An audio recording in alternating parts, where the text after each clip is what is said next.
하나님의 진노가 불의로 진리를 막는 사람들의 모든 경건하지 않음과 불의에 대하여 하늘로부터 나타나나니 이는 하나님을 알만한 것이 그들 속에 보임이라. 하나님께서 이를 그들에게 보이셨느니라.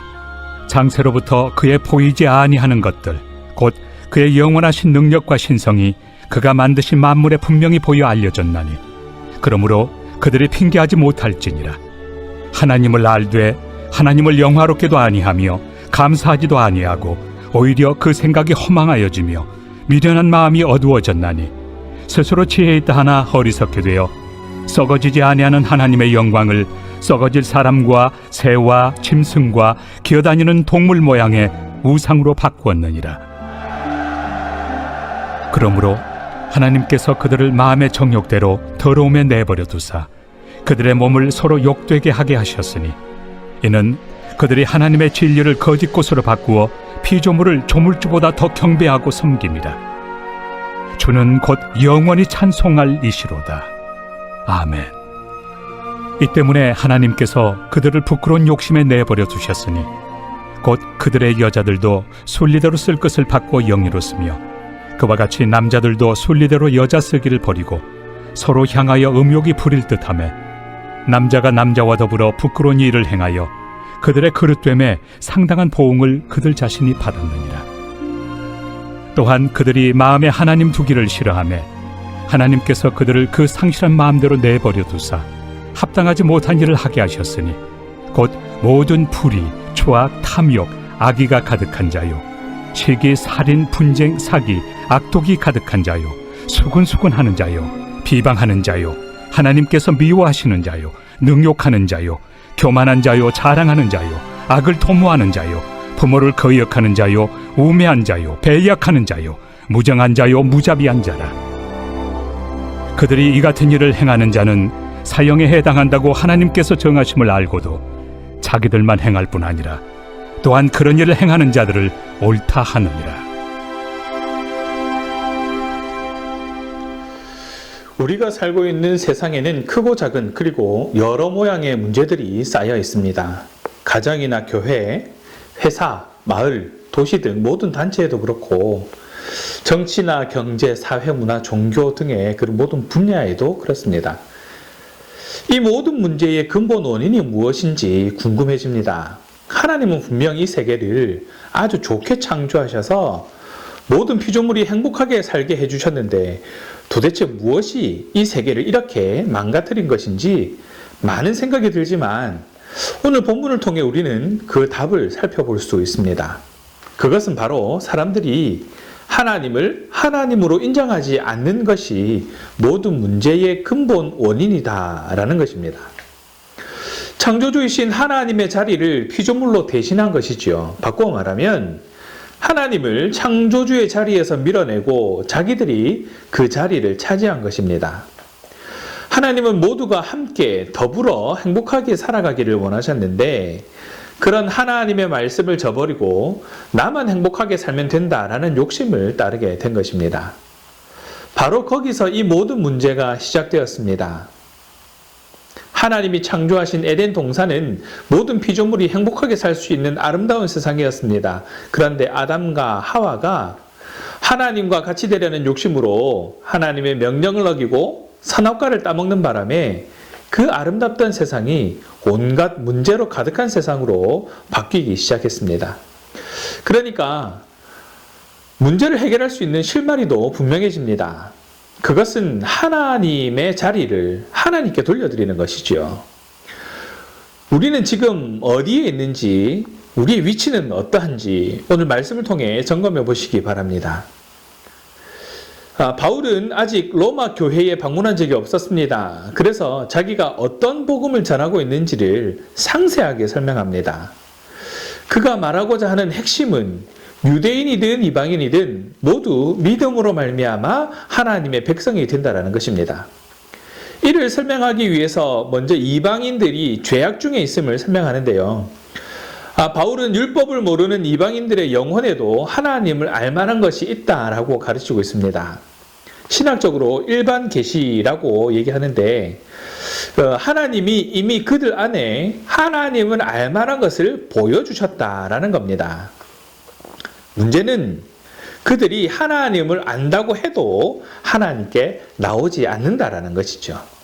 다만 자기의 경건하지 못한 모습과 의롭지 못한 모습에 대한 증거를 쌓아서 하나님의 진노가 드러나게 할 뿐이다라는 겁니다. 더 이상 몰라서 그랬다라는 핑계를 댈 수 없다라고 바울은 말하고 있습니다. 파스칼이라는 철학자가 있는데 사람들의 마음에는 하나님이 아니면 채워질 수 없는 공허함이 있다라고 말했습니다. 늘 공허함을 가지고 살아가는데 그것을 채우기 위해서 사람들은 이것저것 해보지만 결국 그 공허함을 채울 수는 없는 것이죠. 그럼에도 불구하고 사람들은 하나님을 구하지 않고 자기 욕심과 또 악한 생각을 따르면서 살기 때문에 결국에는 하나님의 진노 아래에 놓일 수밖에 없다라는 것입니다. 이것이 바로 우리들의 현실이기도 합니다. 본래 이런 사람들이었습니다. 이제 바울은 사람들이 우상을 섬기는 이유가 무엇인지를 말합니다. 그 마음에 하나님을 알고 있지만 하나님께 영광을 돌리지도 않고 감사하지도 않고 허망하고 미련한 마음에 붙잡혀 살기 때문이다라는 것이죠. 당시 로마는 헬라 사회와 함께 나름 발달된 그런 법 질서와 철학을 가지고 있었습니다. 그것을 바탕으로 문명을 이루었지만 실제로 어리석어서 우상을 숭배하고 있음을 지적하고 있습니다. 하나님은 영원하신 분인데 언젠가 죽어서 썩어져 버릴 그런 사람이나 동물의 모양으로 영원하신 하나님의 형상을 만든다고 하니 어리석기 짝이 없습니다. 오늘날도 많은 우상 숭배가 있습니다. 돈과 명예, 성공이라는 우상을 쫓느라 인생을 낭비하고 있는 것이죠. 우리의 관심과 열정과 노력을 이런 우상을 쫓는 데 쏟아내고 있다면 우리도 우상 숭배의 죄에서 자유로울 수 없다라는 것을 기억하시기 바랍니다. 이렇게 바울은 우상을 숭배하는 이방인들의 어리석음을 고발한 후에 왜 그들이 하나님의 심판을 당하지 않는지에 대해서 또 설명하고 있습니다. 이미 진노 앞에 서 있다고 말하면서 더러움에 내버려 두시는 것이라고 말하고 있습니다. 꾸짖으시고 징계하셔서 바로잡으시려는 것이 아니라 내버려 두시는 것이다 라는 것이죠. 심판이 아닌 징계와 꾸짖음은 오히려 하나님의 은혜다라는 것을 우리는 기억해야 됩니다. 기회가 있는 것이기 때문이죠. 하나님이 진리를 거짓으로 바꾸고 피조물을 조물주보다 더 섬기는 어리석은 형태를 내버려 두시는 것은 그들을 제어할 수 없어서가 아니라 오히려 그들이 멸망당하게 하시기 위한 것이다 라는 것. 어떤 사람이 큰 죄를 지었음에도 오히려 하는 일이 잘 되고 부유한 삶을 누리고 있다면 그 사람은 하나님의 엄청난 진노 앞에 서 있는 것입니다. 잘못된 일을 했을 때에 꾸짖으시고 바로잡으시는 하나님의 은혜를 경험하고 사소한 죄까지 즉시 회개하는 것이야말로 복된 삶이다라는 것을 잊지 않는 저와 여러분 되시길 바랍니다. 하나님을 영화롭게 하지도 않고 감사하지도 않고 오히려 생각이 허망해졌음에도 불구하고 하나님이 내버려 두신다면 심각한 상태임을 깨달아야 합니다. 작은 죄를 지었을 때에 마음에 찔림이 있다면 하나님의 은혜 가운데 있는 것이므로 진심으로 기뻐해야 합니다. 그 은혜를 잊지 않고 썩어질 것보다 영원한 것에 더 관심을 갖는 그런 저와 여러분 되기를 간절히 소원합니다. 그렇다면 이제 왜 하나님은 그냥 내버려 두시는가에 대해서 좀 더 생각해 봐야 합니다. 시편에서도 자주 언급되는 부분입니다. 이에 대해 바울은 상당히 중요한 관점을 제시합니다. 하나님의 진노가 내버려 두심으로 나타난다는 것입니다. 죄악 자체가 고통의 원인이기 때문에 악한 사람들은 그 죄악에 내버려 두셔서 고통을 당하게 하신다는 것이죠. 앞에서 우상숭배를 언급한 바울은 이제 그들의 음란함에 대해서 이야기를 합니다. 당시 우상숭배와 음란함은 연결되어 있었습니다. 우상을 숭배하는 신전에서 각종 음란 행위와 매춘과 동성애가 성행했는데 그 때문에 질병까지 돌았지만 여전히 그들은 우상 숭배를 멈추지 않았습니다. 이에 대해 바울은 26절에서 하나님이 진노하셔서 그들을 부끄러운 욕심에 내버려 두신 것이다 라고 말합니다.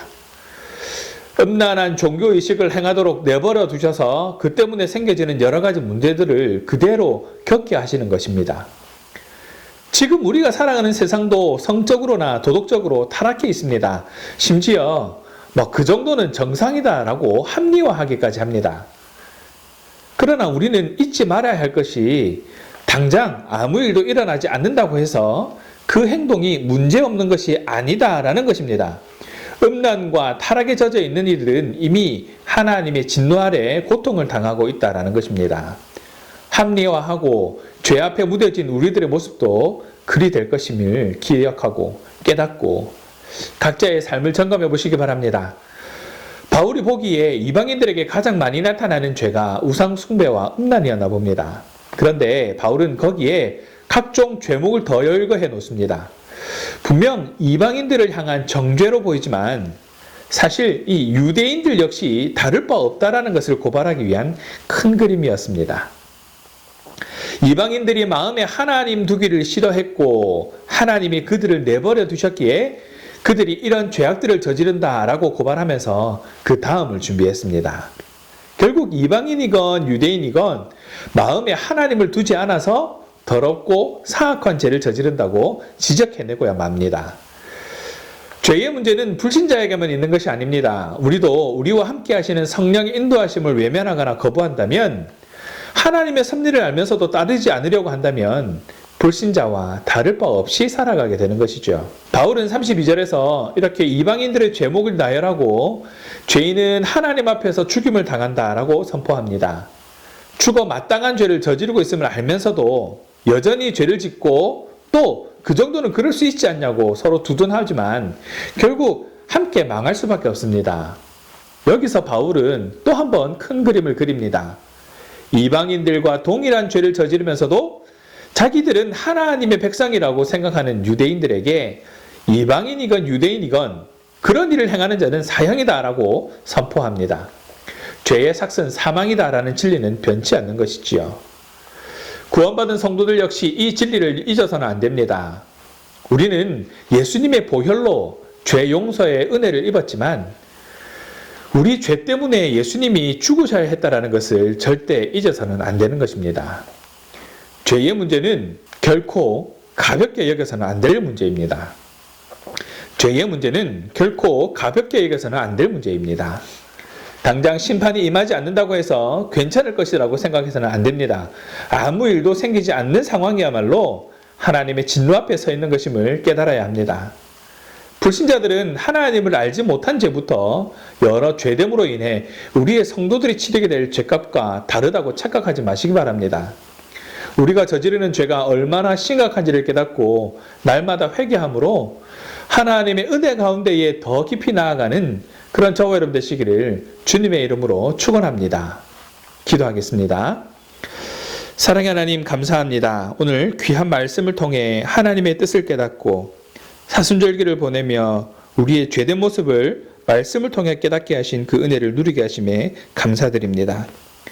죄를 지었을 때에 마음에 찔리게 하심으로 그 죄를 깨닫게 하셔서 그 은혜를 잊지 않고 하나님께 마음의 중심을 내어드리는 신앙인이 되게 하시고 우리가 어떤 현상이나 모습이나 문제를 대할 때에 겉으로 보이는 것이 전부인 양 그것만 놓고 점검하는 것이 아니라 그 일에 감춰져 있는 근본 원인을 점검하여서 하나님과의 관계를 끊지 않는 그러한 삶이 되게 하여 주시옵소서. 날마다 회개함으로 우리의 죄의 심각성을 늘 깨닫고 보다 깊은 관계로 나아가는 그런 성도의 삶을 살아가게 하여 주시옵소서. 감사합니다 주님. 우리 주 예수 그리스도 이름으로 기도합니다. 아멘.